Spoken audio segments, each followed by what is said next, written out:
Bon, je sais que ces perturbations que nous avons subies ces derniers temps poussent à penser que nous avons vraiment des difficultés, mais en réalité c'est une partie un peu difficile que nous traversons due par une tension au niveau de nos avions, ce qui a expliqué un peu ces perturbations. Et c'est ce qui a amené aujourd'hui la réunion que nous avons tenue, initiée par le ministère du Transport aérien, avec un cabinet qui a audité la compagnie pendant un bon bout de temps.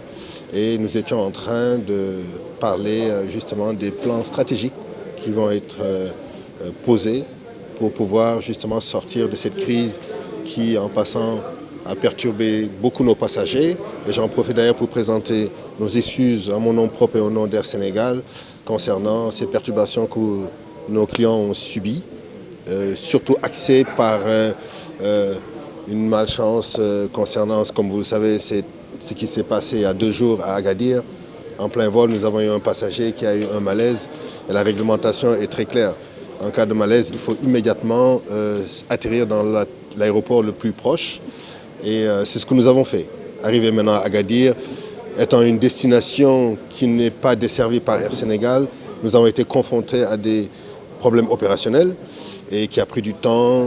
Il y a eu un problème de communication, certes, parce qu'il fallait attendre l'autorisation d'Airbus pour pouvoir repartir, le traitement des passagers, des bagages, l'hébergement, et ce qui a vraiment causé pas mal de perturbations dans la gestion de nos clients. Vous avez parlé de plan stratégique. Est-ce que nous pouvons peut-être avoir un aperçu sur ce plan que vous avez élaboré tout à l'heure? Oui, il n'y a pas de secret. Ça va être axé sur 3 points. Le produit, ça englobe tout. Ça englobe la qualité du traitement des passagers, de l'enregistrement jusqu'à l'embarquement, jusqu'à la destination finale, le traitement du passager. Ensuite, la ponctualité. La ponctualité a été beaucoup touchée par la perturbation du réseau dû justement aux quelques soucis que nous avons traversés ces derniers temps. En passant, tout est réglé. Et ensuite, rendre le produit plus attrayant par une qualité tarifaire appropriée à la portée de tous les clients, spécialement tous les Sénégalais. Ça une réduction des tarifs? Oui, on va y arriver. Nous sommes en train de travailler. Ça fait partie du plan de redressement parce qu'il faut tenir compte de l'impact de la hausse du carburant aujourd'hui qui fait que toutes les compagnies du monde ont travaillé leur politique tarifaire, ce que nous avons fait, mais nous croisons les doigts. Dans un avenir très proche, on va étudier tout ça justement pour rendre toutes les destinations accessibles par tous les Sénégalais.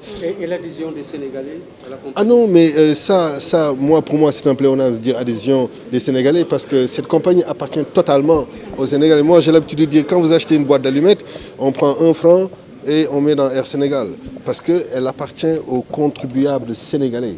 Donc, il est primordial de le rappeler et de savoir que c'est votre compagnie. Quand on prend un seul article qui peut être une contre-performance pour la compagnie, en fait, on se fait du mal soi-même. Et je voudrais vraiment attirer l'attention de toute la classe sénégalaise, d'où qu'elle soit politique, qu'elle soit commerciale, des jeunes, de qui que ça puisse être, vraiment de protéger cette compagnie parce que Air Sénégal, c'est Sénégal, quoi. Donc on peut retenir que les bonnes décisions ont été... Absolument. Les décisions ont toujours été prises, de bonnes décisions ont toujours été prises.